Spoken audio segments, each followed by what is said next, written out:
আসসালামু আলাইকুম। কেমন আছেন সবাই? আ প্রকৃতি দেখতে আসলে সবারই ভালো লাগে। আমার তো দেখতে অনেক ভালো লাগে। বিশেষ করে গ্রামে যখন যাই তখন গ্রামের প্রকৃতি দেখতে এত ভালো লাগে। সবুজ আর সতেজ কত সুন্দর। আর এই সবুজ সতেজ প্রকৃতির উপর উপরের যে আকাশটা সেটা দেখতে যে কত ভালো লাগে। আর যখন এটা মেঘলা হয়, আকাশে যখন মেঘ জমে তখন দেখতে আরো সুন্দর লাগে। আর আকাশে যখন মেঘ হয় তখন নিচে যে সবুজ ঘাস, সবুজ লতাপাতা আর এই লতাপাতার রংগুলো আরো মনে হয় আরো গাঢ় সবুজ হয়ে যায়, আরো সতেজ আর সুন্দর লাগে। এটা হচ্ছে আমাদের পুকুরের পাড়। আর বৃষ্টির আকাশে বৃষ্টি নামবে মানে খুবই তাড়াতাড়ি বোঝাই যাচ্ছে।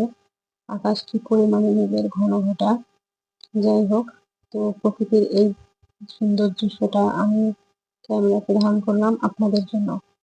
তো আমি ভাবলাম আপনাদেরকে একটু দেখিয়ে দেই। বৃষ্টির সময় আসলে প্রকৃতিটা কত সুন্দর দেখায়। তো যাই হোক, ভালো থাকবেন সবাই। আল্লাহ হাফেজ।